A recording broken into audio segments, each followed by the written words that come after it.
Dans le souci de toujours mieux vous servir, Congo Airways vous donne désormais la possibilité de faire vos achats des billets en ligne avec la carte Visa ou Mastercard Equity. Voici les différentes étapes pour y parvenir. Tapez www.congoairways.com dans votre navigateur. Deuxième étape, sélectionnez la case aéroport de départ et celle d'arrivée. Troisième étape, choisir la date du départ parmi les dates coloriées en verte, ainsi que les nombres des personnes qui aimeraient voyager. Quatrième étape, allez dans Recherche, ensuite, allez dans Accepte les conditions, puis appuyez la case réservée sans compte. Cinquième étape, veuillez ajouter l'information concernant le passager de cette réservation. Sixième étape, veuillez choisir votre mode de paiement, type de carte, Mastercard ou Visa. Septième étape, veuillez remplir les informations sur le type de carte que vous voulez utiliser. Ensuite, terminez votre opération ou achetez carrément votre billet par M-Pesa sur notre site internet. Rapide et simple. Congo Airways, le plaisir de voyager. Ce magazine vous est offert par Congo Airways, le plaisir de voyager.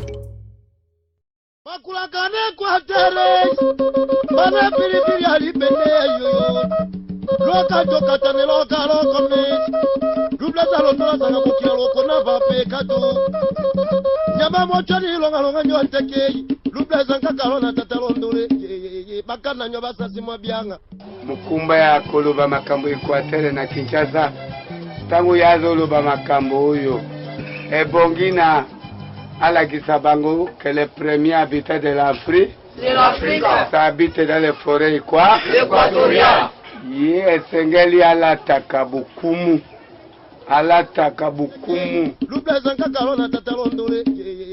Sidou Bangi, Noro Bangi, Mongala, Équateur, Tchouapa, Bambote Bele, Place Bozali, Balandia Grain Équateur Boni, et Misso Yabana Grain Équateur, Bafan de la Kabala d'actualité, et Bissopé, Tovanda Kaka, Podan, comme on a pas ce que la cabine d'actualité.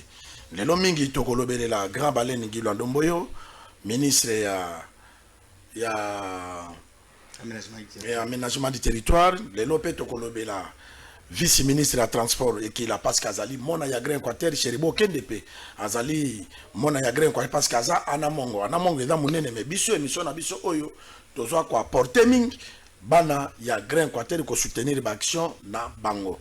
Nazalinga mon côté, bon, mais ça non, Nazala Kanande, ko Patrice Boto, tout ça pour Nako, solo là, ko le kaba information, Boni Gren Quater, de ko Patrice Mbote.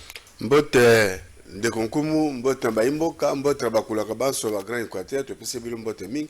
Merci pe na bandeko bazwe libaku ya coordination à poko lelo comme toujours na Congo Web Télévision chaque vendredi na 21h30 pe rediffusion na samokolo samedi na 11h30 to pese bilo mbote pe bolandi bola mwa émission na bino bolinga mingi ya Grand Équateur boni.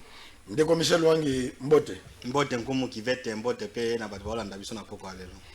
Merci Ndeko Michel Wangi bo tozape na matanga parce que Grand Équateur utai ko kufela na lo bata Grand Équateur anamongo bazana matanga to perdre patriarche papa kitengeye zozala ki pe muta contribuer ki trop na anamongo. Donc na topesi ba condoléances na mokonzi mboka topesi condoléances na libota na ye na Congo mobimba ba papa kitengeye zo eta bato ba ebe mboka oyo depuis époque ya Zaïti lelo donc ba ebe histoire ya Congo Makasi, donc nous espérons que Bonani atikaki afoma ki bato o bakozo relève pour na ko continuer ko défendre l'intérêt mboka, ko continuer ko défendre souveraineté na biso donc condoléances na mokonzi mboka na lobby na famille na yenyoso oyo baibaki. Ndeko Patrice.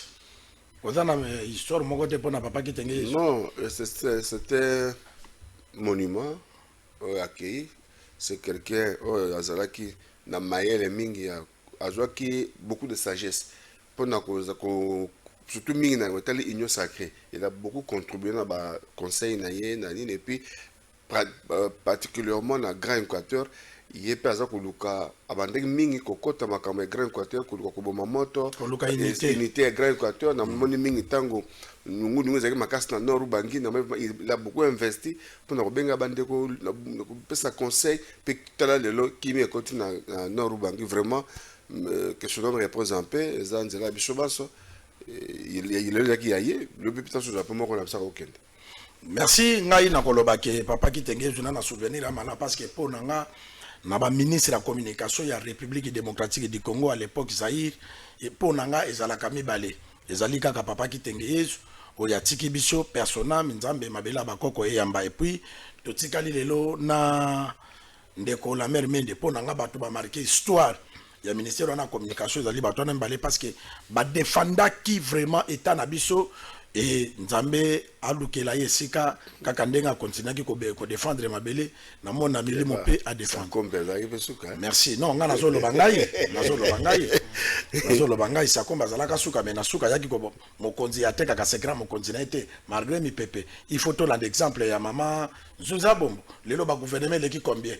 Mais maman Zuza loba ke bolamu Mobutu asalanga na ko sopela ngoma ilikolote. Eza lokola le président Félix. Ce qui a nommé yo Ndeko Patrice ata zate ndimaka bolamu parce que ba congolais bazala ke belé mais après sur confiance donc eloko wane bomaka sa kombi pone eloko wana na suka mais cause la dynamique na esprit ya moto ya zo pe après sur pouvoir ezala ke important tokota na grand quartier boni Ndeko Patrice Boto boni ozolanda information ministre d'état Guy Londomboyo. Merci Ndeko comme nazolanda misala azali ko sala tout dernièrement d'ailleurs nati kolanda na kan Kabila wa fondation Widal et qui en rescousse na bandeko oyo bandako beba ki zika ki na ba incendie na kan Kabila azo continuer par le bi et lokomo ce qui m'a beaucoup plu na ndeko wana azali qui par rapport nanga bien comme ministre d'État et sénateur et tout ça. Et loko mokote et koki ko kabolaye na bolingo na bato. Il peut tout faire. Comme nous cette phrase là, nous devons retenir ngalelo. Faut que tout va honorer bato dans vivant. Et loko mokote koki ko kabolaye. Et puis ça te pon na télévision. Ça là, bola muna ndekonaye congolais. Moi c'est très important. Et puis dans moni à tout ça l'état de l'eau ministère au PCSK on a amené au innovation et ben dit qu'il y a parce que on parlait amener le territoire de complémentaire au ministère mais il est en commune on peut savoir importance mon comme ma casse dans le ministère ango tu peux se avoir la chance là on y a joué on a tomber le ministère wana donc on dit qu'il a été un bon passage pour aller dans le ministère wana. Merci de Patrice et puis ministère on a président de la République merci parce que ce qu'a pesa ka bateau bazana boignate et ko réciter parce que il faut qu'on pesa à lukaki à lobe loko na ko simbisa nani apesa ki ango mon amboka Guy Londomboyo excellence pour ayeba ki aménagement du territoire des ministères la sika nyosi faut ko bandela sika ezo senga moto ya mutema malamu yango zo mona pe son excellence Guy Londomboyo zo continuer ko na bilanga ndeko Michel Lwangi na yo kaka bato balobaka problème ya leadership o ngana za leader ba yebi ko différencier leader eza na ba moyen nini et puis il y a combien de sortes ya ba leader bon nani ndeko nkumu na pesio merci na mutuna na yo d'abord ko définir concept ya leader ou bien leadership eza c'est tout écrit tout un livre ce qui n'est pas approprié na itando na awa il faut tout rendre plus simple. L'idée est de même à soulever ba troupe, à soulever bateau na contre naï. Ngai netiyo kumu kivete na Barumbu, ozaki candidat député na Balumbu, ozaki na ba électeur, oza leader na Balumbu. Nani Patrice Boto, azaki candidat na Ngiringiri, aza association na yezali makasi na Ngiringiri, aza leader na Ngiringiri. Député abimaki na Barumbu, député abimi na Ngiringiri, bazape ba leader ya Ngiringiri. Ya fief na bango. Na ba fief na bango. Donc notion ya leader eza par rapport na mobilité ya moto, par rapport na emplacement ya moto na bato bazanango. Alors là on ne peut pas faire la confusion. Ceux qui balobi que Patrice Boto aza leader, yo pe nkumu ko boya te gaza leader te. O leader ezanenga non. Patrice Boto a un leader na cadre mais il y a quand même ba spécificité ou bien ba catégorie à leader il y a ba leader muso ba locaux il y a ba leader muso ba provinciaux il y a ba leader muso ba nationaux mais ba ngonyo so ba leader na voilà eloko na ngena lo ba yango wana ndeko Patrice Boto neti na Grand Équateur parce que loko ndeko Michel alobi a raison parce que ceux qui tokelo neti na Grand Équateur Muto ya bimi na ville Mbandaka, député national tout comme député provincial, aza leader na Mbandaka. Oya bimi na Bwende, aza leader na Bwende. Est-ce que Batouana, Bakiko kokana na leader maximum, oya va ko chapeauter Grand Équateur? On dit concept, il y a leadership, ils ont pris les critères, ils ont ma certaines notions mobile d'ailleurs nous avons enseigné dans bande Mikolo qu'on diriger. Ah on a diriger aux leader. Alors cause la leader ils ont des de kalobi ils ont complexe. Nga cause na Mbandaka ndeko mususu aza na Bukungu ndeko mususu aza na Ikela ndeko mususu aza na Mongala kuna mutomzali leader na kona no diriger na kona ye il se fait leader mais ils appellent ndeko mususu andimami na territoire na batunyoso sur le plan national. Merci. Donc to koki koloba motonyoso c'est aza ko diriger ma portion na ye aza a leader. Alors yo tolobi qui leadership eza koza leader eza mususu ya makila oza leader mo biko saïla ko leadership te ba obotami boyende comme ça exemple tu ba biso ba to botama na toujours ka chef de classe chef de promo donc na linga ngete bazo pointer o kaka donc eli ya makila ba mutu mususu ali comme ça là ba mona ya zali et alors mutu appelle et puis eza na ngonga na yango. Merci. Likamuna na ngonga na yango. Mais là sur to kota siko na leadership na Grand Équateur. Eza na bato ebele baza ba leader na Grand Équateur. Mais na ngonga o soko li to kende na ndenge ko o mema biso na ngonga oyo o linga te lelo yo muta ko contester leadership ya gilo na zate.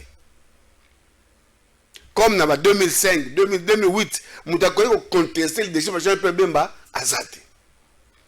Donc, comme nous sommes chacun est leader dans son coin, dans son parti, mais au jour d'aujourd'hui, Guy Lono fait l'unanimité dans le Grand Équateur. Merci, Ndeko Michel Longo, Yoki Malobandeko, Patrice Alobi, Lelo, na Grand Équateur, leader est contestable, et Zali Guy Lono Mboyo. Yo pozo kabola makanisi, mon Ndeko Patrice Voto. Nazo kabola makanisi, ndenge mona Patrice Voto, d'abord il faut qu'on fixe que Moutona Moutoaza leader na kwen na ye, na lobaki. Leader bazana ba stati na mutaza ba stati mais na niveau ya Grand Équateur en tout cas benani Guy Luando il est incontestable par rapport na ba action o yazo posé eza te kaka geno azagi Luando ne bazo benge leader ya Grand Équateur non par rapport ya ba action na ko peso action moko eza makasi oti ko sala mikolo mais apparemment ibali mingi te na yai ko découvrir ngo na zagi semaine passée na Kisangani akei ko kuta na 5 alobi azo pesa ba diocèse nyonso ya Congo moi ba fond na chaque diocèse na moni lettre ya secrétaire général à Senko abencho ya komeli ba diocèse abino fondation Widal bazo pesa biso mo mbongo na chaque diocèse pour na ko sala ba action impact visible. Alors par ordre alphabétique parce que nous avons je crois 54 diocèses par ordre alphabétique toko banana na 24 premiers diocèses bazo mbongo je crois c'est $20 par diocèse basa la impact ya action yani on a mona ki ngona Kisangani na ba réseaux sociaux disons lettre signée par Abbé Nchole sur au fondation Widal Rosal. Voilà acte ya niveau wana pour la première fois nga ya koyoka geno un politicien après église catholique ou bien église amunene boyegeno na pesi ba diocèse nyonso a Congo mbongo basa la musala. Ça c'est un leader national incontestable. Non seulement pour l'Équateur, mais pour nani Congo mobimba par rapport à l'action à opposer. Donc, na point de vue wana et puis il y en a d'autres actions mususu donc moyen pour contester ni wana. Alors, au même moment, soki ye aza leader na niveau national ou bien na niveau provincial na niveau Grand Équateur, soki pe leader moko ya local pas azali ya mboka na ye azali aza député, aza sénateur. Soyez Ngai Michel, ou bien yo, Kivete, ou bien Patrice Boto, on a dit que non, bon, honorable tel, aza leader na kwen na ye, yo be monto komo na ngo mabete que non, no bengi leader, il y a un leader, na ba leader, na ba statut ezande de mon côté. Donc, ça ne sert à rien, je crois que c'est en train de dire ça par rapport à l'émission Moko Tolega qui na Télé 50, na bato ba pesa ba information et pas ba konji oh non alobi oyo aza leader non tout ko définir notion ya leader ils ba leader bazala niveau un député national un député provincial leader nani entraîneur équipe nationale équipe ya football ya quartier nani dirigeant choral bango so baza ba entraîneur bango so baza ba leader na niveau na bango alors yo so ko ke pa ya mokonzi oh non nalandaki qui veut à ça l'émission mo atangi mutu bo tel leader atangi yote ou bien non il faut au moins la geno so idolo ba na leader na niveau circonscription mais baza ba niveau mususu na niveau national OK non nani légitimité na est incontestable donc so OK pa nazo bisa ba ndeko na biso baza tout autour ya bakonzi landaka pe ba émission neti oyo zo ko misabe bakonzi memela ka be bango ke notala balobi boye bakumisi yo boye basali boye ko zo ateke no moi eloko mona alobaki boye ko pesa pedere po amokozani mayo wala izana ngona sens de donc na notion ya leadership o tolobaki na émission elekai na et pas baninga la biso à télé 50 confusion ko gesa la maté il y a des leaders na niveau na mboka na niveau ya secteur niveau à territoire niveau à province n'a pas au babando comme avait na niveau à grand équateur comme nous l'avons dit il est incontestable. Très bien de comme Michel Wang, exemple typique au PC ya entraîneur. C'est-à-dire entraîneur ndenge bazali wana neti lelo na Congo, entraîneur baza ebele. Okomona ba mususu baza na ba kade kuna, ba mususu baza na EPFK, ba mususu baza na banin, mais lelo na Congo soki batuni yo entraîneur munene zanini, ba koloba Flora Ibengi. Soki nazolo ba entraîneur ya EPFK na kotanga Florante et la kisite ke na ignorer existence à Florent. Tala, soki boza pembeni eza na bande ko musu ba confrère musu ba komela ki biso na débat moto la nango kala to sabatoke. Grand Équateur pour l'instant eza eloka ko discuter te kandenge Patrice ndeko Patrice Ochikoloba ezali Gilondo Mboyo parce que abandi ba action na Grand Équateur ba action oyo eza visible Gilondo lelo soka kabi ma député na Norubangi ba ko voter abi ma député na Mongala ba ko voter Sidou Bangi ba ko voter Équateur ba ko voter Tuapa ba ko voter c'est ça leader ya Grand Équateur pour l'instant c'est Gilondo na mona ki bande ko musu soki aza na cabinet ministre engagé aotinda ba photo Michel Yone Équateur 0 mutra bino boloba ki aza leader lelo biso do 5 ministre biso na ba cabinet est-ce que bino bozali non biso toza te po tozala na cabinet pour na to expliquer opinion et puis soki yo na cabinet ya ministre et la ki cité que mutu na bino da komi leader non leader ezali par rapport ya poids ya mutu na epa ya population soki lelo okeye pa ba mama bilango tuni oyebi Gilondo toyebi ye totaki no na songo dernièrement to komi na songo to tuni mutu moko aza ko luka wele la leadership ya Grand Côté na ndeko Gilondo mo balabi toyebi ye te toyebaka ye kala totangeli bango yobe mona mobali wana makamba zo sala tika très bien biso kutu tozo luka ye aya na songo to pesi pe mo konje information ke batu ya songo bazana besoin na ye na wina ka to nani lobate na zana Kisangani na kei pembeni ya gouvernorat po hotel na zake za pembeni na gouvernorat ya Kisangani en face nango parti ya président Laurent Batumona ba jeune ba to moko ya moto bazoleka ba o to benga bango ba wewa awa atelemi abi Guy Balen oh apesi loboko na tuni Guy Balen nani non petit monga la ta kombo ya Guy Balen donc ye kuna ba benga Guy Balen na tuni bejo musu obenga Guy Balen non kombo ne ba benga Guy donc kombo ne za Guy ba pesa siko Gilondo akoma siko Guy Balen donc kinari donc omoni sikoyo leadership negezo panzana zo pesa ba solo ba to bazo akoma na ba sozi na ba province mususu voilà merci de commissaire to qui na Grand Côté de Patrice zo parole pardon tozonga kuna to kitondela moko na sito landa vice ministre ya transport akendaka ko kabola mawa na président ya Sénat bachi lukwe parce que so batebele babite président batote ko perdre mama na ye mais vice ministre ya transport akende kitango pa kende ki kuna akangaki maboko te lokola za mutu amesana na musala akende ki ko visiter bon entreprise yo za tuteur na ministère na bango ya transport a représentant ki lokola ministre na titulaire na ye Cheribo Kende et Tolanda vice ministre tourné wana comme ça tozonga. Chers voyageurs, pour votre sécurité, Congo Airways a procédé à certains aménagements pour vos prochains vols à partir du 15 août. Pour la sécurité d'autres passagers, veuillez porter votre masque et respecter la distanciation physique. Nous vous rassurons la désinfection de toutes les parties de nos avions. Le renouvellement de l'air de la cabine se fait toutes les 3 minutes à travers des filtres qui retiennent 99,99% des virus et des bactéries. Pour Au-delà de toutes les péripéties qu'a connues le monde aérien, nous vous donnons une totale assurance pour nos prochains voyages.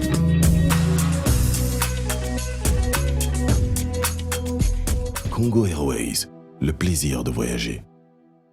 Profitant de son bref séjour dans le province du Nord et du Sud Kivu, où il a pris part aux obsèques de la maman du président du Sénat, le vice-ministre de Transport, Voies de Communication et des Désenclavements, Marc Ekila, a fait un état des lieux des équipements et matériels de la division provinciale, de la CNPR, de l'OGFREM, de la SNCC, de la RVA, de l'aéroport de Kavumu et du pluvier bateau mis en service depuis 75 ans, pour ne citer que cela.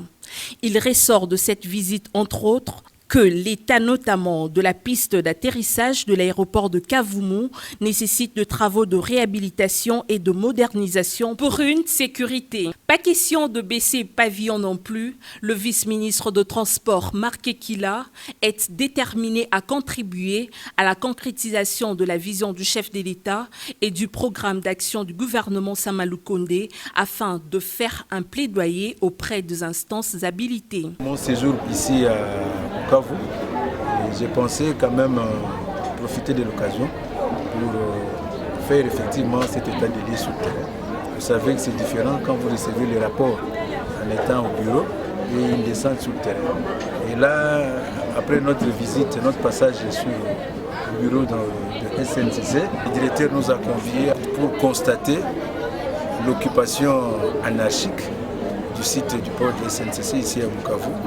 Et le manque alors du matériel total, parce que ce que je viens de voir là, c'est un bateau qu'on appelle le vieux Karisimbi, âgé de 75 ans. Vous imaginez, ça remonte même de l'avant l'indépendance, et ça nous permet justement de faire ce constat-là. Nous sommes sous la conduite du chef de l'État, son Excellence Félix Antoine Tshisekedi, du Premier ministre, et voir comment, dans le cadre du désenclavement qui nous est confié comme nouvelle tâche ou nouvelles attributions, nous allons porter ces plaidoyers, mais il était important pour nous de constater sur le terrain, et nous pensons que nous allons porter ces plaidoyers au niveau du gouvernement, au niveau du chef de l'État, pour qu'il y ait une intervention de la République. C'est ce mardi 25 mai, dans l'avant-midi, que le vice-ministre en charge de Transport, Voies de Communication et des Désenclavements, Marc Ekila, a regagné Kinshasa via l'aéroport international d'Enjili. Merci. Ndeko Patrice Malobombo Kanayo. Merci Ndeko Nkomu. Nalengi koloba ite notion ya leadership tu ya leader eye calamité. Mingi benza na biso to mesena na ba notable. Ah ya ba notable à Norubangi, ya notable ba grand voilà to ba notable. Mais le to côté notion ya ba leader ndeko ya. Si nous parlons de leader sur le parle, les alliés ko ignorer ba mususu te. Merci. Donc nous avons ignoré te ba notable, ba kumu na mboka, ba ali éparpillé par-ci par-là, mais tout à par rapport sikoyo il y a des azali ko salela ki leadership pango. Merci. Voilà, peut-être moi ne ko bakse ngwana ce que to sanga Shabani mbala sima pia so mango mingi pour que to ko donc on a mingi li kamongo ya notion leadership quoi que vendredi prochain. Expliquez même la manque élément de Konaye. Merci Nandeko vice-ministre. Awa kene yo compati na président du Sénat wa kuflaki mama na ye. Pe ton a komi kuna c'est ça gouvernement ba warion. Hein, bah guerrier. Les incorbatés qui ont négligé le gouvernement les catés. Il y a le bio yangai, ils ont guerrier. Donc à Kéina terrain, à ça Moussa ba guerrier. Merci. À Kéné qui connaît les Sandeko, balamon pas profiter. Abandi Moussala. À ça le Moussala secteur aïe tala. Bantrepé sous toutes les agricultures. Comment baza ko et puis de répondre à constitution dans la guitare kakende ki mission mususu à profiter dans la teka zonga lisu na Kinshasa on a zonga lisu kuna ba miselanga frais de mission à profiter kaka na ndenga kende ki wana profiter bo kwa tata kende ke sika akuti bana fona yeba. Merci. Alors bozaboni boni museke ne atali ba asali état de lieu ya ba entreprise provinciale ya Sud Kivu. Atali pe a joué lecture maintenant il y a besoin à recevoir là tu tiens na mukonzo et ndeko na kendeki tala na kutu bona oui to meka ko ça quelque chose pour la bande wana bazana ba province. Voilà, c'est comme ça qu'on travaille pe asenga ko senga no mbongo te pas besoin za ki boko azali on de l'émission ba futa été bolunge kolonde leki bolunge musala baba guerrier voilà ndé musala c'est ça marandenga wana. Et puis ndeko Michel Wangi ndeko ekila lobi ye mingi alinga koloba lobate yena Cheribo Kende ba initier ministère na bango dali silence absolu misala nde lobele la bango onyo ces après déjà misala.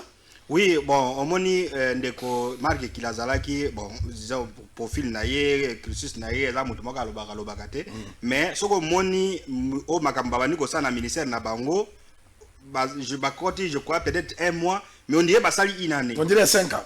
Donc en tout cas bazo ça moi ba réforme tout ça même ataba makamba ba billet d'avion na ministère de l'économie na bango tout ça marque kilana na ministre na ye bazo ça musala au population azomone. Et puis on peut aller même au-delà gouvernement au quand même moi ba signer bandi comme on on même ba réserve de change là na ba 500 millions les comme 1 milliard point 3 1 milliard donc on montre que moi et là il y a moi confiance à gouvernement que ba okamba bi bo ça la biso musala pareil na ba Luando, ministère des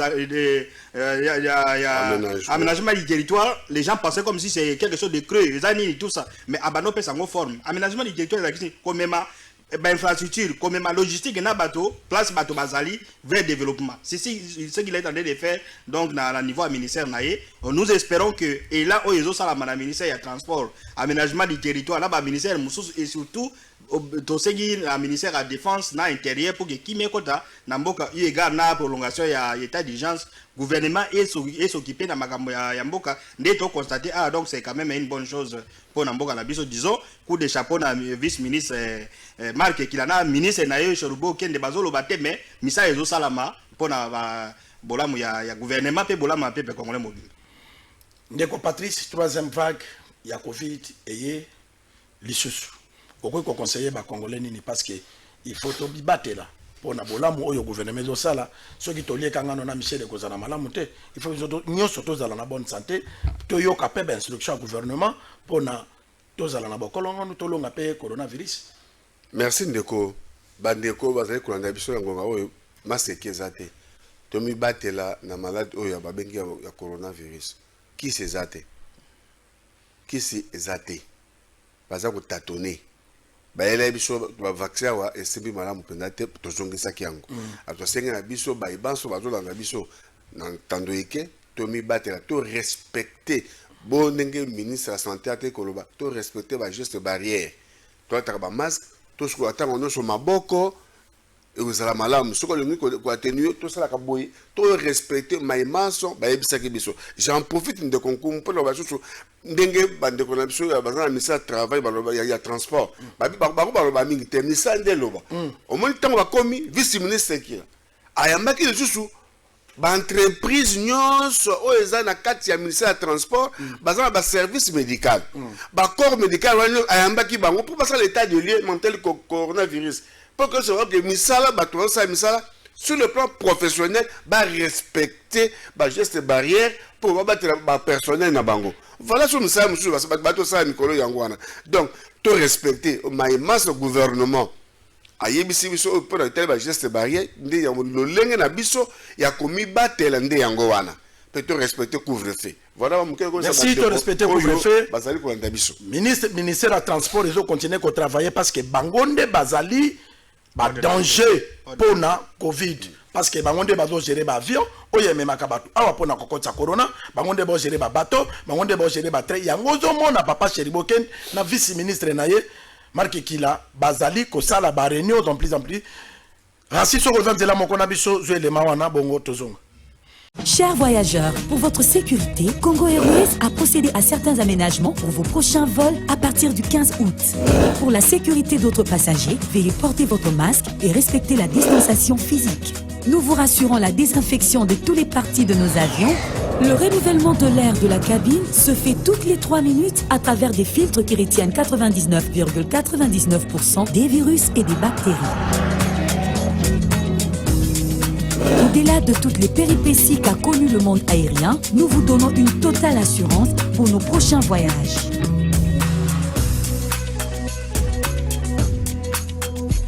Congo Airways, le plaisir de voyager. C'est au cours d'une importante réunion organisée le jeudi dernier que le vice-ministre de Transport, Voies de Communication et des Désenclavements, Marc Ekila, s'est entretenu avec une délégation du personnel médical œuvrant dans différentes entreprises sous tutelle du ministère de Transport, entre autres la CVM, la SCTP ex-Onatra, l'autorité de l'aviation civile, l'OGEFREM et l'OEBK. La présentation de civilité au ministre Chéribin Okende et à son vice Marc Ekila a été suivie de l'exposé de différents problèmes sanitaires qui guettent le personnel de ces entreprises publiques face à la deuxième vague de la Covid-19 qui refait surface, comme en témoigne le docteur Wendy de l'aviation civile et chef de la délégation. Le problème qui se pose actuellement dans notre pays, vous savez qu'il y a la deuxième vague qui est en train de... Enfin, les chiffres étaient descendants. Maintenant, on commence à avoir des chiffres qui sont en train de remonter. Il fallait quand même présenter tous ces problèmes-là à l'autorité, tutelle, pour voir dans quelle mesure ils peuvent nous aider, nous appuyer pour que nos différentes structures, où c'est le transport, comme vous savez, c'est pratiquement les entrées et les sorties par rapport à la population de notre pays. Il est important qu'on ait une solution pour présenter ces problèmes-là, afin que nous ayons aussi les réponses de leur part pour nous aider. La délégation a par ailleurs salué la capacité d'écoute du vice-ministre de Transport, Marc Ekila, qui leur a promis de rapporter leurs préoccupations majeures au ministre de tutelle afin d'en faire part à la haute hiérarchie pour qu'une solution soit trouvée. Ici est de rappeler que la délégation de médecins a remis à titre symbolique au vice-ministre Marc Ekila quelques matériels composés de gel désinfectant, de masques et quelques paracétamol comme geste interpellateur lié à la protection du personnel contre la Covid-19.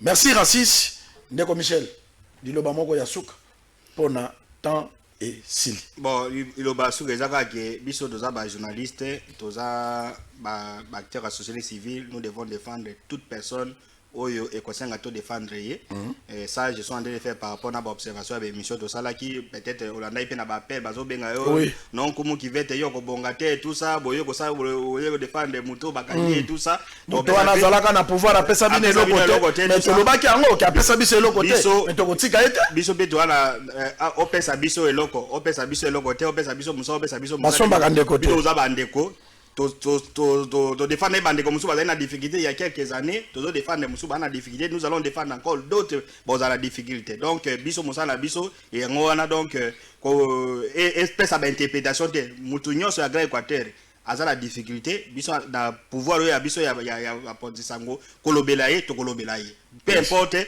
ba relation de zaki na bango na ye peu importe à mon abiso bien mon abiso te ça nous intéresse pas biso do ça musala biso en tant que ba journaliste ya ko défendre ba valeur ko défendre ba ndeko na biso ba na difficulté. Merci Ndeko Michel Ndeko Patrice Botolilo Basuka. Merci na baleba so balandi biso alors to ça toi ka bala misala na bino to ça musala na biso. Et merci mingi na mokonza mboka oya kanisi Grand Équateur mobimba parce que na Grand Équateur toza na mai mais to melaka mai régie des autres na kanisi mikolo mizali koya à travers mokonza mboka azweli biso bato ba tsela biso mai régie des autres na Grand Équateur oya sengonine to ala pour la président Fati président merci ndeko kanisi Grand Équateur pour bala mboka ba mela mai régie des autres merci mingi pe merci na baibanso balandi biso na pourquoi ya lelo. Merci, na sa félicitation na directeur à cabinet à premier ministre parce qu'azali mona ya Grand Équateur très bientôt ndeko Patrice Bodi photo kende ko luka ndeko na bisa zakuna et je l'axe que président Félix alingi Grand Équateur parce que batebele ba kite directeur ya cabinet à premier ministre azali mona ya Grand Équateur très bientôt to ko révéler bino kwena ye nini na Grand Équateur nkuma pese bino bambote be na lingina loba na bandeko oyo bokoti na ba cabinet ba ministre ya Grand Équateur botika songi bo sungande ba konzi basala misala biso na biso ezali micro toza pona mutute ezala na cabinet ya songolo soki lelo na moni ndeko Patrice na passe na ko défendre ye soki ndeko Patrice abenga nkumu zo elema olekisa na ko lekisa mais musala eza musala o biso tondima donc yo lokolo zali na yo est-ce que po vase na sani ezwa karol moko te vase ezwa kaka na masuba mais sani batiaka ngo pondu batiaka mbisi batiaka nyama batiaka nyoso oyo muto aliaka donc biso toza sani toza lokola domaine oyo ponate donc tika songi servir ministre parce que yo ko tika la ko kabola biso te o biso to lobi oyo mokili momba balandi biso toza mesa toteka kabiloko kumo zale bale oyo bakanga mabokete bye. Dans le souci de toujours mieux vous servir, Congo Airways vous donne désormais la possibilité de faire vos achats des billets en ligne avec la carte Visa ou Mastercard Equity. Voici les différentes étapes pour y parvenir. Tapez www.congoairways.com dans votre navigateur. Deuxième étape, sélectionnez la case aéroport de départ et celle d'arrivée. Troisième étape, choisir la date du départ parmi les dates coloriées en verte ainsi que les nombres des personnes qui aimeraient voyager. Quatrième étape, allez dans Recherche, ensuite allez dans Accepte les conditions, puis appuyez la case réservée sans compte. Cinquième étape, veuillez ajouter l'information concernant le passager de cette réservation. Sixième étape, veuillez choisir votre mode de paiement, type de carte, Mastercard ou Visa. Septième étape, veuillez remplir les informations sur le type de carte que vous voulez utiliser. Ensuite, terminez votre opération ou achetez carrément votre billet par M-Pesa sur notre site internet. Rapide et simple. Congo Airways, le plaisir de voyager. Ce magazine vous a été offert par Congo Airways, le plaisir de voyager.